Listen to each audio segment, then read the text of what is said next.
Welcome back, everyone. Ready for another deep dive? Always up for an adventure. Perfect. Because today, we're heading to the Argentine Pampas. Oh, wow, the Pampas. A land of wide open spaces and, well, let's be honest, some pretty wild stories. Exactly. We're diving into Gaucho lore, specifically through the lens of this intriguing character, Almafuerte. Almafuerte. Sounds like a name whispered around a campfire. Right. And get this, the source material you gave me isn't a straightforward biography. It's more like a collection of, translated excerpts. So we're piecing together a puzzle then, trying to understand this gaucho through the bits and pieces we have. Exactly. It's like we're eavesdropping on conversations at a pulperia, one of those traditional gaucho taverns. Ah, the pulperia. Can't you just imagine it? The smoky air, the smell of yerba mate, and everyone hanging on Almafuerte's every word as he spins his tales. Talk about setting the scene. Makes you realize how vital storytelling was and probably still is in that kind of environment. It's more than just entertainment, though, right? These stories, they're like a living history, a way to pass down knowledge, values, even warnings about the dangers of life on the Pampas. A survival guide woven into folklore. I like that. So, who is this Almafuerte? What do we actually know about him? Well, the text describes him as, weathered, wise, the kind of guy who's clearly comfortable with horses and cattle. A true gaucho, through and through. But there's one detail that's conspicuously missing. His age. What's up with that? That's a thing, isn't it? His age is never explicitly stated, which honestly just adds to the mystery. He becomes almost like a timeless figure, Yeah. embodying the wisdom of countless gaucho generations. Okay, I'm hooked already. But how do we actually get a glimpse of this wisdom if we don't have, like, a traditional biography? Through the stories, of course. Many of these excerpts actually place him right there in the pulperia, holding his audience captive with his tales. So the pulperia becomes this melting pot of reality and folklore, where the line between the two blurs. What kind of themes pop up in Almafuerte's stories? Well, many of them are like cautionary tales, reflecting the realities of gaucho life. Morality, respecting nature, the consequences of giving in to greed. Like, there's this story about a miller who ends up ruined because he's too generous with credit. A lesson about finding that balance between helping others and, well, protecting yourself. A lesson we could all probably use a reminder of sometimes. Right. And then things get even more interesting. There's this whole layer of supernatural creatures and beings woven into these stories. Like mythical creatures straight out of gaucho folklore. It's not just about scaring people, though. These creatures represent genuine gaucho beliefs about the land, the unseen forces at play, the dangers lurking around every corner. Okay, now I have to know more about these creatures. The source material mentions quite a few, right? Oh, yeah, it's a whole bestiary. There's El Familiar, this spooky black dog that supposedly haunts anyone looking for ill-gotten gains. Then there's El Pombero, a dwarf-like creature, but don't let his size fool you. He punishes anyone who doesn't respect siesta time. Wow, talk about taking a nap seriously. It's fascinating how these creatures are tied to everyday life, even siesta time. What else? What else? Well, there's the Lobizon, which taps into that universal fear of transformation. It's like a werewolf, but with a gaucho twist. Okay, this is getting good. And what about the, I think it's El Sombrerudo, say? The one that goes after kids who misbehave? Ah, yes, El Sombrerudo effect. Yeah. It's like the embodiment of those societal values, right? A way to reinforce good behavior in children, especially in a world as, well, unpredictable as the Pampas. Right, makes sense. And we can't forget La Pachamama, the Earth Mother. She's huge in gaucho culture, right? Absolutely. She demands respect, constantly reminding everyone of how deeply the gauchos are connected to the land. And it's not just La Pachamama. Even their guides and goddesses are tied to their daily life. Like Kayari, the goddess of yerba mate. That's pretty cool. Right. Yerba mate is so central to gaucho culture, it's only natural that it would find its way into their mythology. And it's not just local creatures. There are even stories about Nahuelito, that lake monster from Patagonia. Wait, a lake monster? Seriously? It adds this layer of mystery, connecting the tales to specific regions and unsolved mysteries. And then there's Chon Chon, a shapeshifter who preys on anyone foolish enough to be out at night. Ooh, blending the fear of the supernatural with the real dangers of wandering around in the dark. Clever. And we can't forget La Viuda, a mournful spirit, always lurking in the shadows, a reminder of just how fragile life can be on the Pampas. It's like a whole ecosystem of fear and wonder, isn't it? But some of these creatures, they almost represent a different kind of fear, right? Like anxieties tied to the changing Oh, times. absolutely. Like El Chancho de Lata, for example. El Chancho de Lata, what is that? Some kind of, I don't know, magical pig? Not quite. It's actually a monstrous Keep it train. crane, a monstrous train. It's like this brilliant way to personify the modern world, encroaching on the traditional gaucho way of life. Yeah. It's progress, but it's also, well, disruptive and maybe even a little scary. I can see that. It's like a symbol of the unknown, of the anxieties that come with change. This is so much more than just a whole bestiary, like we said before. It is, isn't it? Uh-huh. Each creature has a purpose, a story to tell, a lesson to impart. And we haven't even touched on the human element in all of this. Like, Yeah. what about the role women play in these stories? Oh, yeah, good point. We've got strong women like the Hermitania and healers like Doña Tremesinda, who represent strength and traditional knowledge. Hmm. And then there's Chupita, the gossipy old woman, who reminds us that even in a rugged world like the Pampas, small town gossip is alive and well. And it's not always clear cut. Some women are victims of circumstance, like Almafuerte's wife, taken in alone, one of those raids by indigenous groups, a stark reminder of the dangers women faced. But then you have these incredibly powerful, almost vengeful figures like the girl who becomes a spirit. It's like we're seeing the full spectrum of womanhood in these stories, from vulnerability to strength and everything in between. And it's not just about women in general. We also get glimpses into Almafuerte's own personal life, don't we? Hints of lost love, hardship. Even a bit of romance. There's Paola, the Italian immigrant, who arrives in La Cuesta with her mother.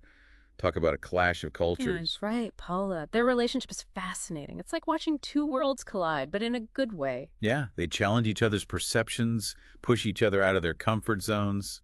It's really something. Almafuerte is shaping up to be quite the complex character. And to think we're learning all this through the stories he tells. It's like each tale is a piece of a bigger puzzle, revealing not only the world he lives in, but also the man himself. So we've got these incredible stories, these captivating characters, this whole world of supernatural beings. But there's one element we haven't explored in detail, those coplas that often conclude Almafuerte's tales. Ah, the coplas. Those rhyming stanzas. They're more than just a catchy ending, you know? They're like little nuggets of wisdom, distilling the essence of each story into a form that's both memorable and impactful. Okay, now I'm really intrigued. Those coplas sound like they hold the key to unlocking even deeper layers of meaning in these stories. We definitely need to dive into those next. You know those coplas? They're like almost like musical threads, you know, woven right into Almafuerte's stories. Each one, just a few lines, but they manage to capture the whole point, make you think. So it's not enough to just tell a good story. You have to frame it in a way that sticks with you. Like he's giving his listeners something to really chew on, something they can apply to their own lives, right? Yeah, exactly. And each set, it seems like it reflects Almafuerte himself. Like after that El Familiar story, the one with the black dog, he warns about getting too ambitious. It's like a reminder that in the gaucho world, with their connection to the land, being greedy could really mess things up. It definitely makes you think, doesn't it, about what's truly important. And it pops up a lot, this theme of respecting the natural order. Makes you wonder if some of those creatures, the supernatural ones, are really just metaphors, you know, for human weaknesses, for what happens when you stray from that gaucho code. Oh, like El Pombero, the one who doesn't like it when people skip their siesta. Maybe it's not just about napping, but about slowing down, appreciating those natural rhythms. Exactly. Even in a tough world like the Pampas, got to make time for rest. But you know, it's interesting. We've been talking so much about the stories, the creatures. But what about Almafuerte himself? What does he actually look like? Right. The text does give us some pretty vivid descriptions, doesn't it? Oh, yeah. You can practically see him standing right there. That leathery skin, all those wrinkles, it's like a map of his life on the Pampas. Like the land itself left its mark on him. And his eyes, they're described as having this, like, calm wisdom in them. As if he's seen it all, you know, the beauty and the harshness of life out there. But he's still strong, agile, even though we don't know exactly how old he is. Clearly, still a master horseman, a real gaucho through and through. It's not just physical strength, though, right? There's a certain, what's the word? Artistry to the way he moves, a deep connection with his surroundings. Oh, totally. Even something like herding cattle, it becomes almost like an art form when he does it. You can practically feel the respect those animals have for him. Yeah, like they know he's more than just a herder. He's their protector. Yeah. And it's not just animals who respect him. Remember that scene at the pulperia, that banter he has with Nicanor, the owner? Oh, about the free drink. Yeah. That was classic. You could tell Almafuerte knew how to handle himself, how to get what he wanted without making a fuss. Real smooth. There's a lot going on beneath the surface with this guy. He's strong, but there's a vulnerability too, and that wit, that wisdom. It's a compelling combination. It's what makes him so believable, so human. And you see it especially when things get tough, like with Rudicinda, when her husband gets caught in that storm. Oh, yeah. That was rough. Her desperation, it really drives home just how harsh life on the Pampas could be. And Almafuerte, without hesitation, he jumps in to help, rescues the husband, Tiburcio, and then even gives him a little scolding for being reckless. Reminds us that even the best gauchos can't control everything. Nature always has the upper hand. Right. And later, when they're all safe, sharing a meal, Almafuerte, he opens up a little, talks about losing his own wife and him alone. That's a heartbreaking moment, really adds another dimension to his character. You can see why he's cautious, why he keeps people at a distance, but he still shows compassion, still helps those in need. Actions speak louder than words, right? Absolutely. But there are others who embrace a different kind of power, like Golicho, the one everyone says can deal with the supernatural.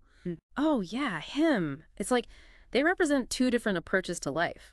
Almafuerte, he relies on experience, tradition, that gaucho code. Golicho's more into the shadows, the unknown. And it makes you think about those anxieties around change that we talked about before, right? The clash between the old ways and the new. Yeah. It's not just about creatures and spirits, it's happening in the human world too. Like with Heroica, the woman who runs the store after her husband dies, she's tough, she's independent, managing her own business in a world dominated by men. Definitely a reminder that women on the Pampas weren't just bystanders. They were strong. They were essential. And then there's Jupita, always trying to set Almafuerte up with someone. Oh, Chipita. She's hilarious. But she also reflects those societal expectations, doesn't she? The pressure to conform, to settle down. Like he's caught between wanting to live life on his own terms and those pressures from the community. It's something we can all relate to, I think. He's definitely not looking for a wife picked out by Chupita, but that doesn't mean he's immune to a little romance. Enter Paola, right? The Italian immigrant. Now that's an interesting dynamic. She brings this whole other world into his life, challenges his perceptions, makes him see things from a different perspective. And their interactions, they're so charming. It's like watching two different cultures find common ground with a little humor along the way. It's not all smooth sailing, though. Some folks see Paola as an outsider, not good enough for a gaucho like Almafuerte. Yeah, a reminder that prejudice exists everywhere, even in a place as vast as the Pampas. Makes you think about all the different monsters we create, both real and imagined.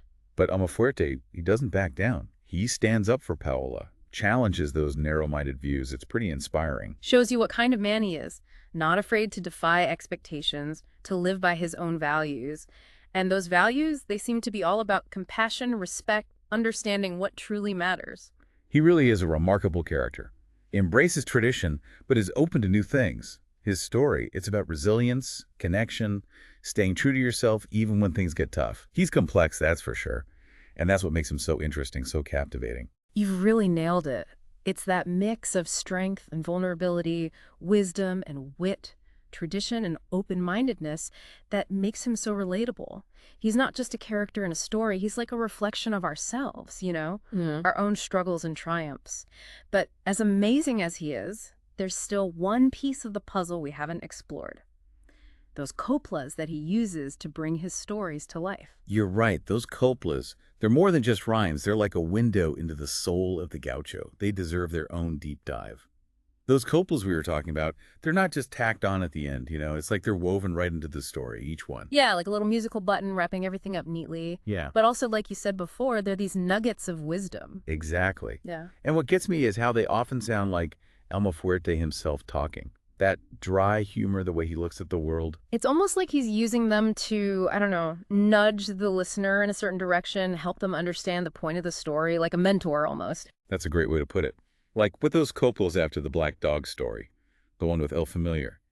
He's warning us about getting too caught up in chasing wealth. Don't forget what truly matters, right? The connection to the land, to the people around you. It's a theme that keeps coming back. It does, doesn't it? Even with the werewolf story, the one with El Lobizon, the coplas after that, they talk about how even the most civilized person can lose control. It makes you think about those animal instincts we all have, right? How we have to keep them in check, especially out there on the pampas where life was so connected to nature. Right. The coplas are like a reminder passed down through generations to stay aware of that balance. It's amazing how much they pack into just a few lines. It's like he's saying, hey, listen up. These are the lessons we've learned. Don't forget them. It's like a whole oral history embedded in these rhymes. Exactly.